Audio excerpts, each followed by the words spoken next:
प्रिय दर्शकों, मैं आप सबका इस क्रमबद्ध बाइबल अध्ययन कार्यक्रम सत्य वचन में हार्दिक स्वागत करती हूँ। मुझे आशा है कि आप सब इस अध्ययन के द्वारा आत्मिक लाभ प्राप्त कर रहे हैं। पिछले अध्ययन में परमेश्वर मूसा को भरोसा दिलाने के लिए आया, अपने पास उसे बुलाया और उसके बाद मूसा और हारून की वंशावली को देखेंगे और अंत में हम देखेंगे कि मूसा और हारून को परमेश्वर आदेश देते हैं। आज के अध्ययन में हम निर्गमन की पुस्तक के 7वें अध्याय का अध्ययन करेंगे, जिसमें हम सीखेंगे कि मूसा की बुलाहट और अधिकार का नवीनीकरण, मिस्र के जादूगर तथा पहली विपत्ति, पानी का लहू में बदलना। तो आइए परमेश्वर के दास के द्वारा इन सब गहरी बातों को समझें।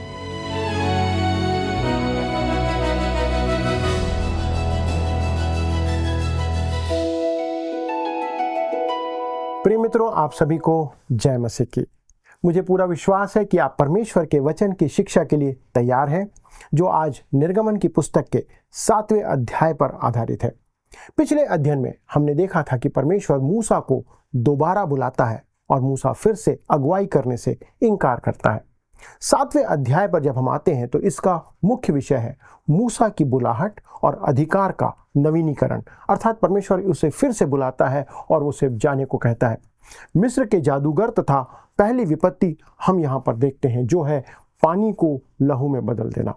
दोस्तों, अब तक इस्राएल के परमेश्वर यहोवा और मिस्र के देवताओं के बीच युद्ध आरंभ नहीं हुआ था, परंतु अब हम उस पर पहुंचते हैं। परमेश्वर अब तक इस्राएल की संतानों मूसा और हारून को, यहाँ तक कि उस बुजुर्ग फिरौन को भी उस आने वाले युद्ध के लिए तैयार कर रहा था। एक माहौल परमेश्वर बना रहा था। अब मूसा पुनः फिरौन के सामने खड़े होने जा रहा था, परंतु हारून उसकी ओर से प्रवक्ता का काम करने वाला था। क्या मूसा की जीभ में गांठ थी? क्या वह हकलाता था या फिर उसे बोलने में कोई समस्या थी? दोस्तों, मेरा मानना है कि मूसा के साथ ऐसी कोई समस्या नहीं थी, परंतु उसकी समस्या मनोवैज्ञानिक समस्या थी।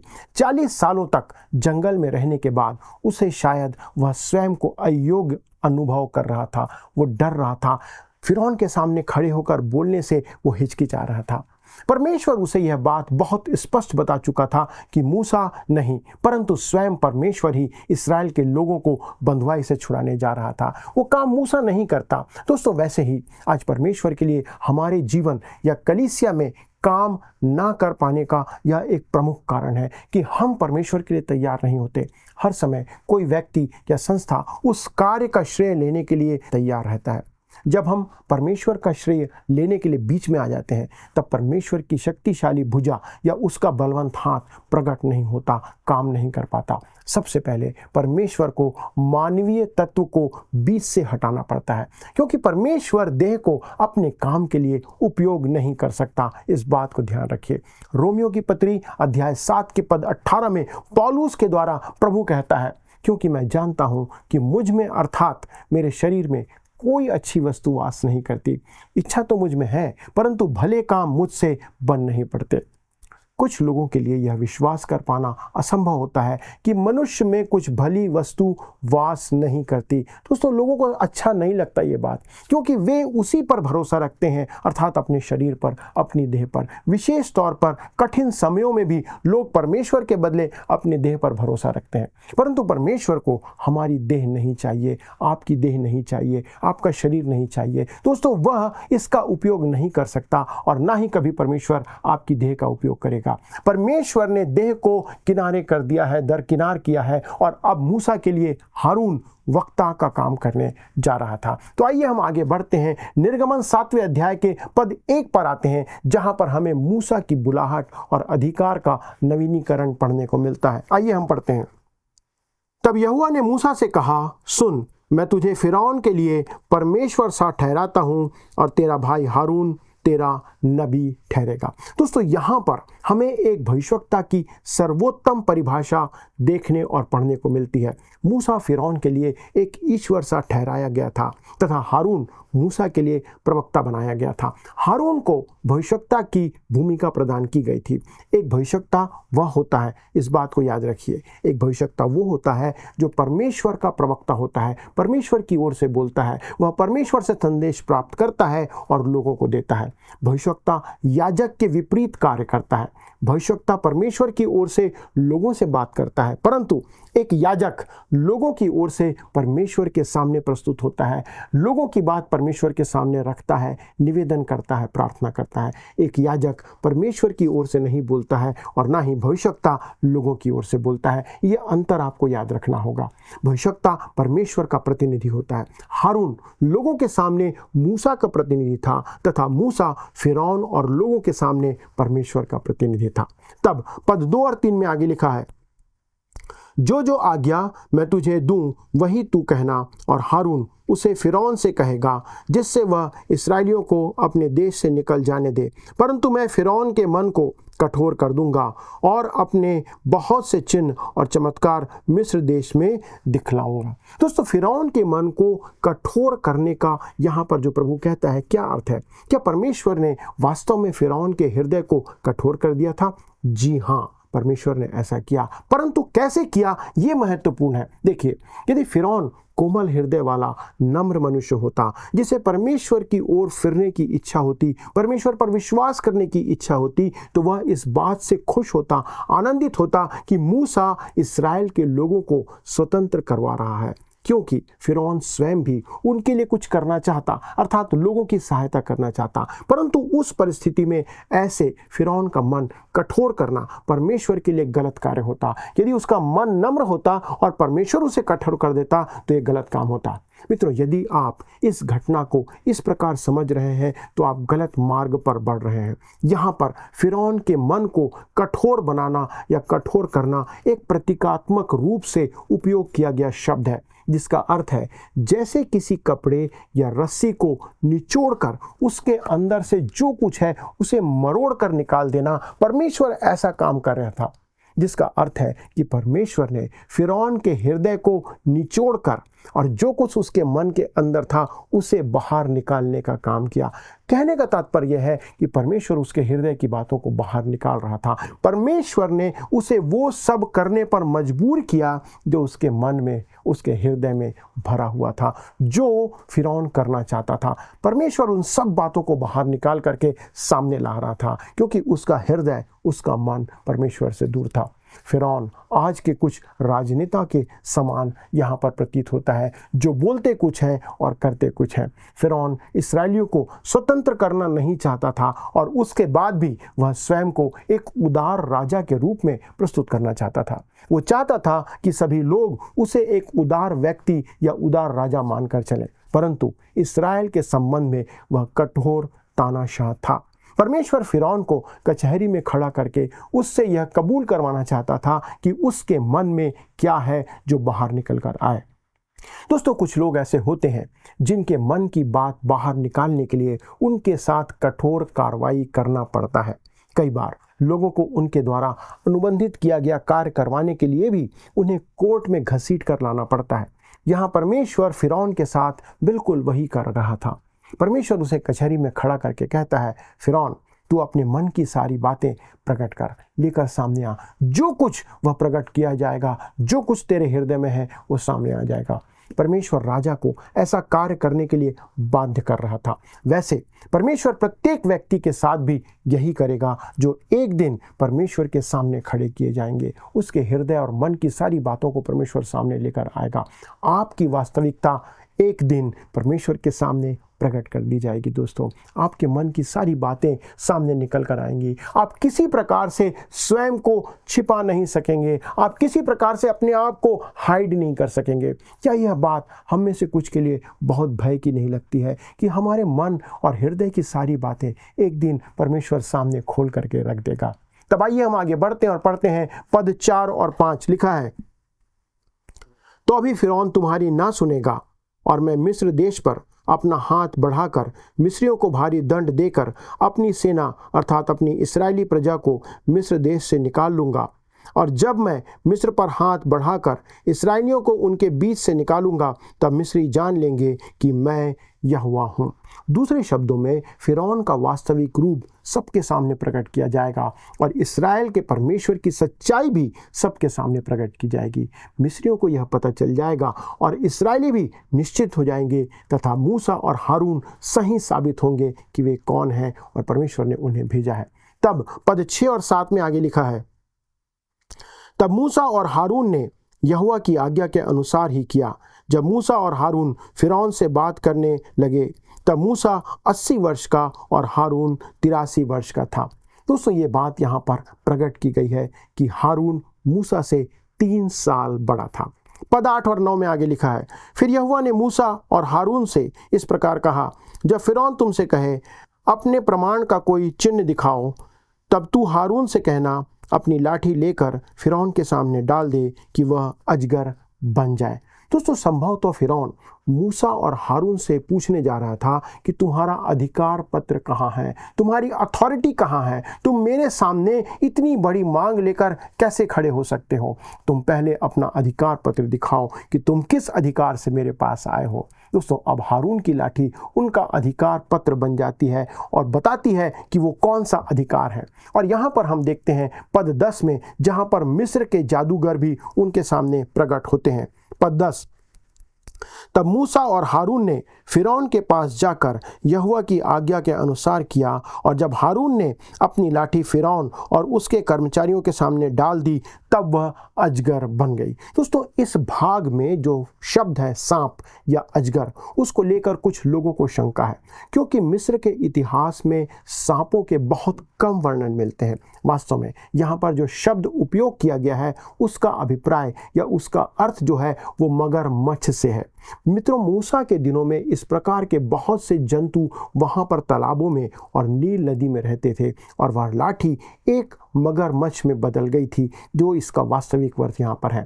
आगे जब हम इन विपत्तियों के बारे में अध्ययन करेंगे तो आप पाएंगे कि परमेश्वर यहाँ संपूर्ण जंतु विज्ञान के समूह से व्यवहार कर रहा था। सारे जंतुओं को परमेश्वर यहाँ पर सामने रखता है।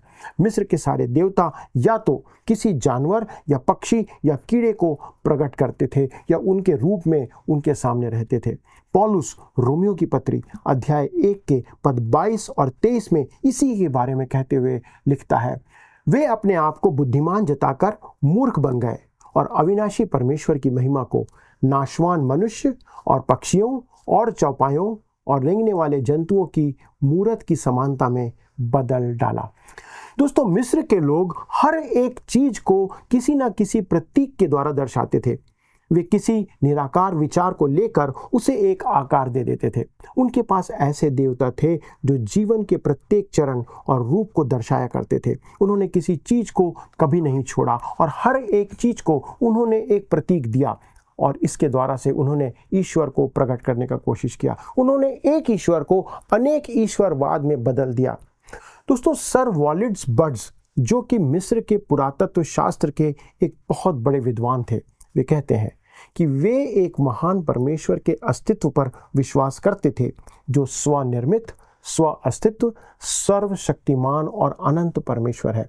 परंतु दुर्भाग्यवश उसे लगा कि यह सत्ता इतनी महान और शक्तिशाली है कि वह मनुष्यों के मामलों में स्वयं को शामिल नहीं कर पाएगा, अर्थात वो परमेश्वर मनुष्यों के काम में हस्तक्षेप नहीं करेगा। इस कारण उसने इस संसार का प्रबंधन देवताओं, राक्षसों तथा अच्छी और बुरी आत्माओं के झुंड के हाथों में जाने दिया। ये उन लोगों का मानना था। मिस्र के लोग इस बात पर विश्वास करते थे।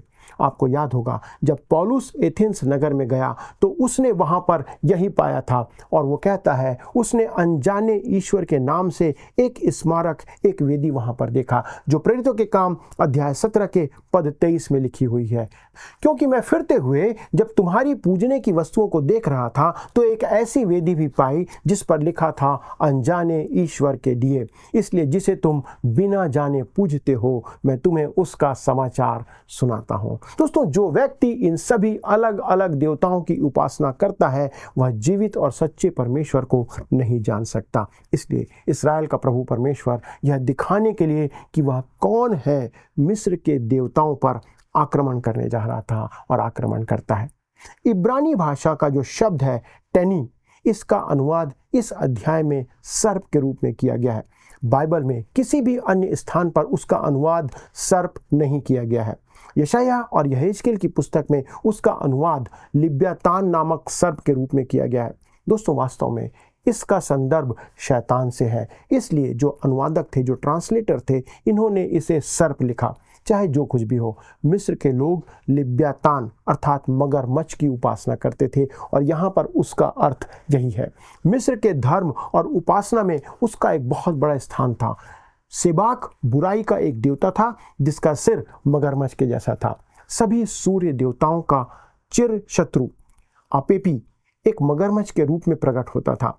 दोस्तों, मिस्र के लोगों ने थिब्से नगर में अमेन रा के मंदिर में एक जादुई अनुष्ठान किया था। अपेपी स्वर्ग के सबसे उत्तरी क्षेत्र में वास करने वाला देवता था और प्रतिदिन सूर्य देवता रा जो है, उस सूर्य देवता के उदय होने को रोकने का प्रयास करता था। ये उनका विश्वास था। तब बिजलियां, गर्जन, आंधी, तूफान, बवंडर और वर्षा के द्वारा सूर्य की रोशनी को रोकने के लिए आकाश में बादल, कोहरे और अंधकार को वो लाने का काम करता था। ये वो मान करके चलते थे। मिस्र के लोग अपने रीति रिवाज के द्वारा अपेपी देवता को नाश करने का प्रयास करते थे क्योंकि वो सूर्य को निकलने से रोकता था। मिस्र के लोगों के द्वारा किया जाने वाला यह एक प्रसिद्ध और महत्वपूर्ण अनुष्ठान था जिसके विरोध में परमेश्वर ने सबसे पहले एक विपत्ति भेजी जो हारून की लाठी मगरमच्छ बन गई। तब हम आगे बढ़ते हैं और पद 11 पर आते हैं जहां पर लिखा है, तब फिरौन ने पंडितों, टोन्हा करने वालों को बुलवाया और मिस्र के जादूगरों ने आकर अपने अपने तंत्र मंत्र से वैसा ही किया।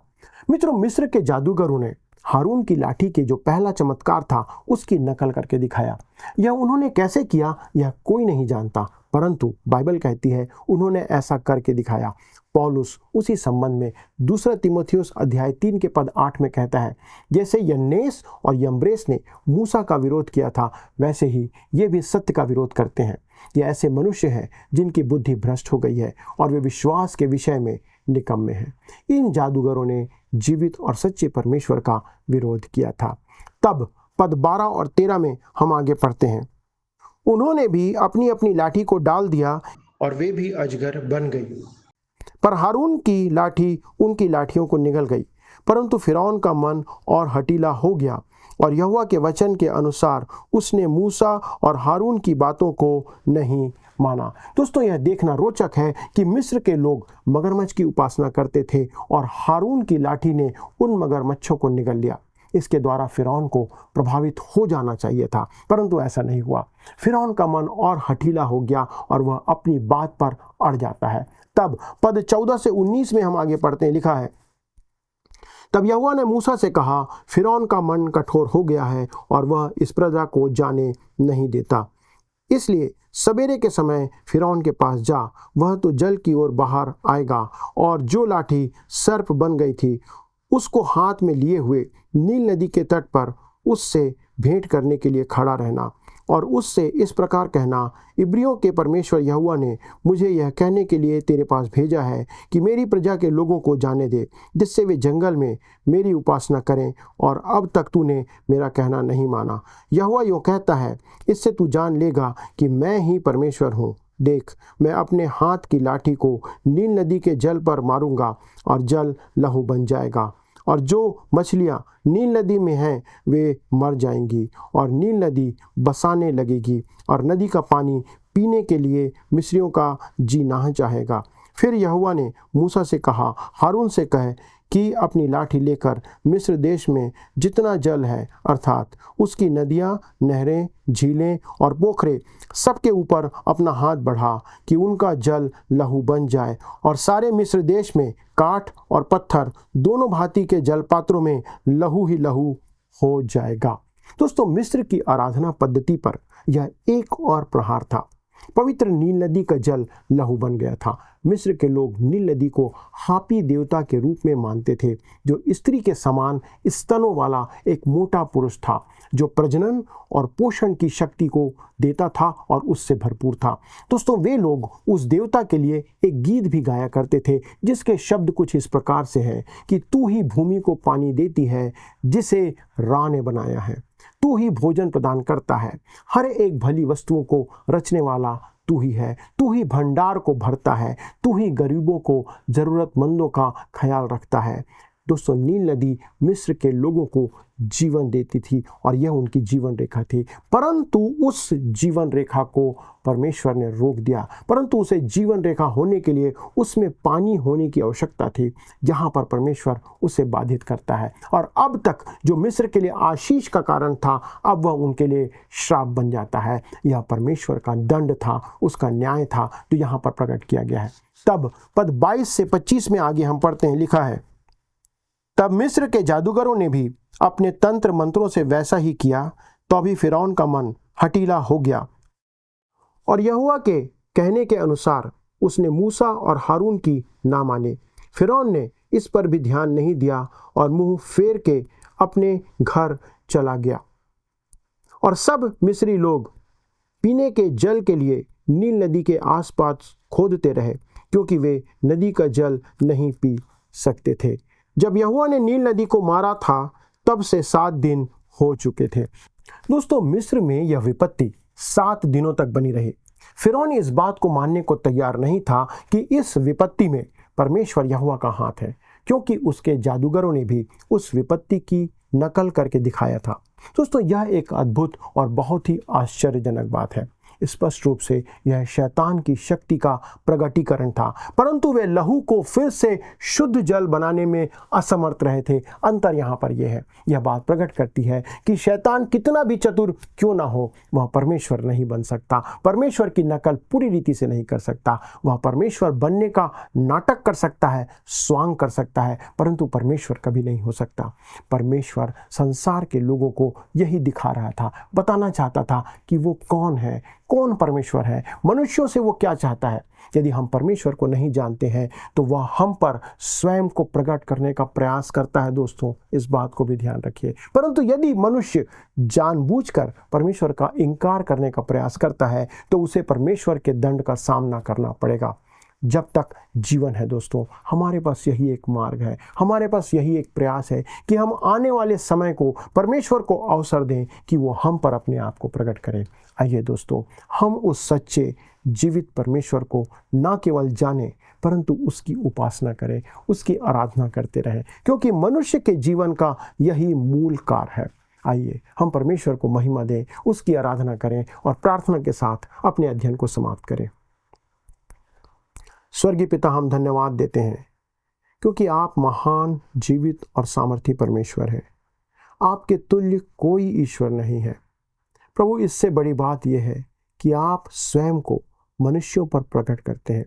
आज हमारी विनती है प्रभु, हमारे सभी दर्शकों के लिए या जितने लोग इस वचन को सुनते हैं उन लोगों के लिए, कि प्रभु वो इस अध्ययन के द्वारा तुझ जीवित परमेश्वर को जाने।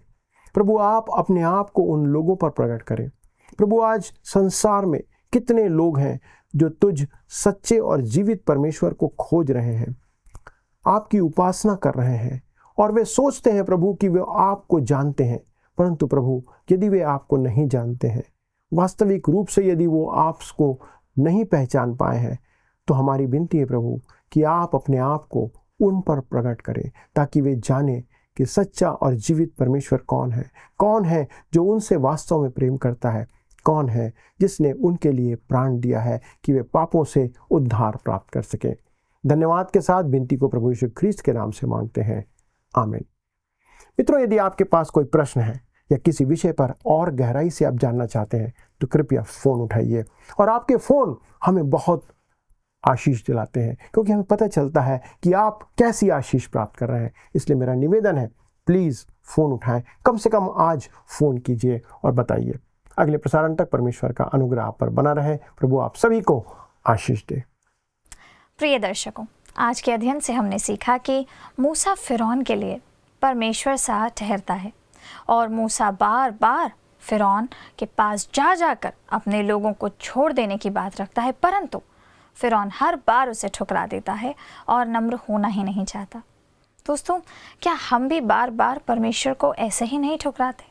बार बार परमेश्वर हमारे पास आते हैं, हमारी गलतियां बताते हैं, हमें समझाते हैं, चाहते हैं कि हम अपने हृदय को उसके समक्ष नम्र करें।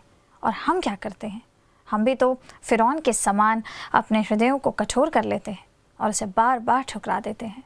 वचन में लिखा है प्रियों कि आज अगर तुम मेरी आवाज़ सुनो तो अपने हृदय को कठोर ना करो।